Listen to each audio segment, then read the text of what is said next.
Hello साथीहरु, नमस्कार। आराम हुनुहुन्छ? हजुरहरु सबैलाई स्वागत छ रेनुज किचन युट्युब च्यानलमा। आज मैले हजुरहरुलाई के को रेसिपी शेयर गर्दैछु भनेर हजुरले स्क्रिनमा पनि हेरेर हल्का अनुमान पनि गरिसक्नु भयो होला। हजुरको अनुमान एकदमै सही छ। मैले हजुरहरुलाई आज पनिरको रेसिपी लिएर आएको छु। मैले पनिरको तरकारी कसरी पकाउँछु भनेर हजुरहरुलाई शेयर गर्न पाउँदाखेरि खुसी पनि लागिरहेको छ। नर्मली सबैको घरमा पाकिरा हुन्छ, सबैजनाले बनाएर खानुहुन्छ, तर आफ्नो आफ्नो तरिका हुन्छ नि त। अनि मैले चाहिँ कसरी बनाउँछु त, यो रेसिपी हजुरहरुलाई शेयर गर्छु। अनि एकचोटी चाहिँ घरमा बनाएर प्लिज ट्राई गर्नु होला। अनि कस्तो लाग्छ मलाई प्रतिक्रिया दिएर चाहिँ नबिर्सिनु होला। मैले सुरुमै हजुरहरुलाई भने पनिरको लागि चाहिँ मैले के सामग्रीहरू तयार गरेँ भनेर हजुरहरुले अगाडि स्क्रिनमा पनि देखिसक्नु भएको छ साथीहरु। पनिरको लागि अभियसली एकदमै इम्पोर्टेन्ट भनेको पनिरै भइहाल्यो हैन। त्यसलाई चाहिँ अब मैले कसरी बनाउँछु लागौँ है त बनाउनतर्फ। पनिर बनाउनको लागि मैले थोरै तेल बसालेँ। अनि तेल बसालिसके पछाडि अघि मैले सानो पिस गरेर काटेर राखेको पनिरलाई त्यसमा राखेर एकछिन ब्राउन कलरको नभइन्जेलसम्मको लागि फ्राई गर्ने। यो पनिर एकदमै फ्रेस थियो हैन। मैले अस्ति मात्रै बनेको पनिर थियो। अनि त्यसले गर्दा अलिकति फ्रेस भएको कारणले गर्दाखेरि तल टाँसियो। अनि अलिकति आगोको फ्लेम पनि थोरै ठुलो भएको थियो। अनि मैले सानो गराएर त्यसलाई चाहिँ यतिको बनाएर यतिको ब्राउन भइसके पछाडि चाहिँ निकालेर राखेँ। हजुरले यो पनिरलाई चाहिँ थोरै पानी अनि नुन राखेर नुन पानीमा एकछिन भिजाएर पनि राख्न सक्नुहुन्छ। मैले चाहिँ त्यो गर्छु भनेको बिर्सेछु। त्यो गर्नुभयो भने चाहिँ पनिर चाहिँ स्पन्जी हुन्छ, अलिकति नरम हुन्छ। यत्तिकै पनि नरम थियो मेरो चाहिँ। तर कुनै पनिर लामो समयदेखिको हुन्छ, अलिकति साह्रो पनि हुन्छ। अनि त्यस्तो पनिरहरू चाहिँ त्यसरी राख्नुभयो भने चाहिँ एकदम नरम मिठो हुन्छ खानको लागि पनि। अनि त्यस पछाडि त्यही बाँकी रहेको तेलमा थोरै अलिकति तेल थपेँ मैले। त्यो तेल अलिकति कम थियो जुन मेरो पनिरको क्वान्टिटीको लागि। अनि थोरै तेल थपेर त्यसलाई हिट गरिसके पछाडि मैले जिरालाई फुराइदिएँ। अनि काटेर राखेको 2वटा हरियो खुर्सानीलाई पनि त्यही फुराएर मैले चलाएँ। हजुरले हरियो खुर्सानीको ठाउँमा सुकेको खुर्सानी पनि युज गर्न सक्नुहुन्छ।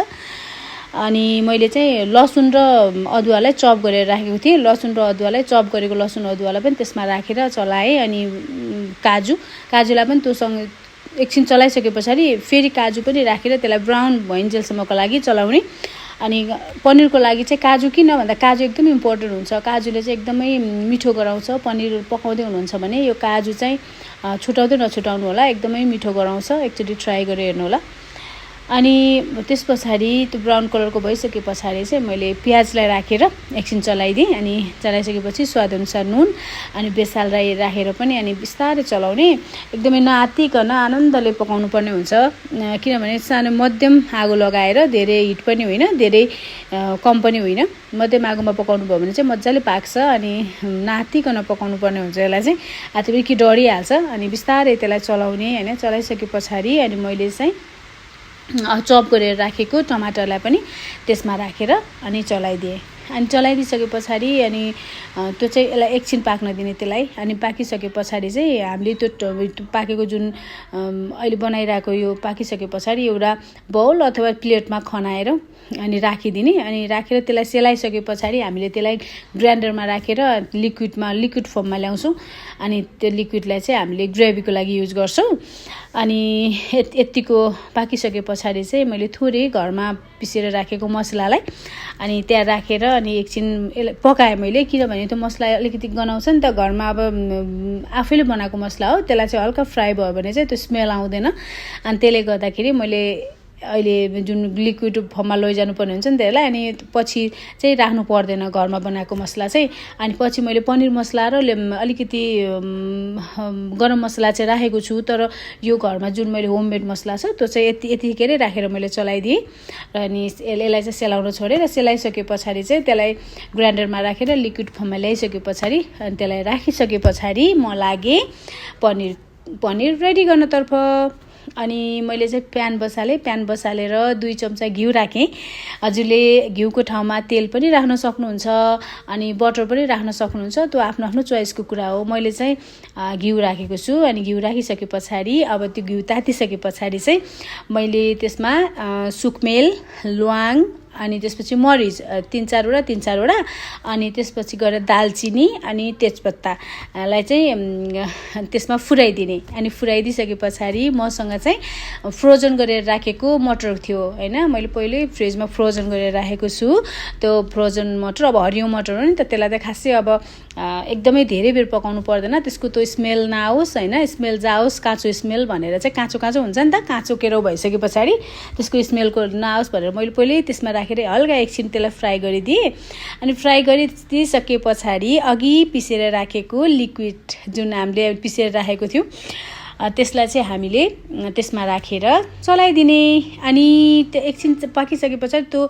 जुन भाँडोमा लागेको थियो नि अलिअलि त्यो पनि पानी हालेर त्यसलाई पानीले पखालेर त्यो पानी पनि मैले त्यही राखिदिएँ हैन हजुरहरूले पनि राख्नु होला अलिकति ठीक हुन्छ नि त बाक्लो हुन्छ अनि त्यसले गर्दा त्यो पानी पनि राखेर त्यसलाई एकछिन पकाउनको लागि छाडिदिने अनि आउँछ पालो पनिर मसला मसँग पनिर मसला हजुरले राख्दा पनि हुन्छ नराख्दा अब घरमा मसँग अलरेडी थियो त्यही भएर मैले पनिर मसला राखेँ अनि काश्मिरी लाल मिर्च यो एकदम अप्सनल हो हजुरहरूले नराख्नु पनि सक्नुहुन्छ तर मैले चाहिँ राखेँ किनकि यो राखेँ भने चाहिँ अलिकति मिठो कस्तो एकदम खाउ लाग्ने कलर आउँछ नि त त्यसले गर्दाखेरि हैन अब यो राख्नकै लागि बनाएको हो हैन अनि कहिलेकाहीँ चाहिँ हुन्छ साथीहरू राखेर बनाउँदा पनि डेली युज त नगर्नु होला तर कहिलेकाहीँ बनाउँदाखेरि ठिकै छ अनि मैले थोरै गरम मसला पनि राखिसकेँ अनि आयो पालो आलुको मैले चाहिँ आलु उसिनेर राखेको छु यो चाहिँ अप्सनल हो है साथीहरू हजुरहरूले नराख्न पनि सक्नुहुन्छ मलाई चाहिँ आलु राखेको एकदम मनपर्छ यसले चाहिँ कस्तो अलिकति बाक्लो हैन थिक गराउँछ अनि एकचोटि ट्राई गर्नु होला हैन आलु पनिरमा आलु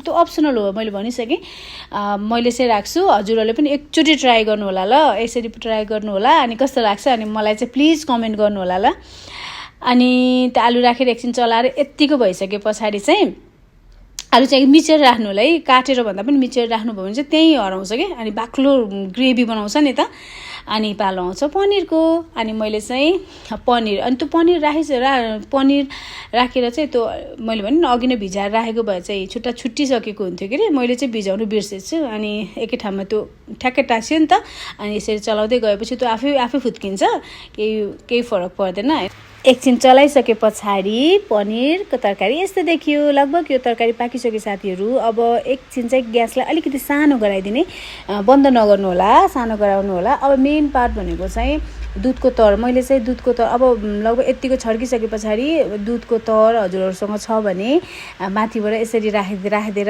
एकछिन त्यसलाई चलाएर एकछिन छर्किन दिने साथीहरू हैन दुध चाहिँ लगभग पाकिसके पछाडि सानो ग्यास लगाएर अनि मात्र राख्नुपर्छ अनि त्यसरी तर राखेर चलाइसके पछाडि अनि तरकारी चाहिँ यस्तो देखिन्छ अनि त्यो तेजपत्ता छ नि त्यो तेजपत्ताको त्यहाँ स्वाद दिने काम त सकिसक्यो अब त्यसलाई चाहिँ हामीले निकालेर बाहिर राखिदिन सक्छौँ मैले पनि यहाँ निकालेर त्यसलाई बाहिर राखिदिएँ त्यसले डिस्टर्ब गरिरहेको थियो नि त पकाउँदा अनि त्यसपछि एकछिन त्यो तर राखेर अनि कसुरी मेथी पनि मैले माथिबाट राखिदिएको छु यहाँ भिडियो क्लिक गर्न बिर्सेछु साथीहरू हजुरहरूले पनि राख्नु होला अनि मैले बनाएको पनिर रेडी भयो यो रेसिपी फलो गरेर हजुरहरूले पनि प्लिज एकचोटि घरमा बनाएर ट्राई गर्नु होला र कस्तो हुन्छ मलाई प्लिज कमेन्ट गर्नु होला यति बेलासम्म मेरो भिडियोले साथ दिनुभएकोमा थ्याङ्क यू सो मच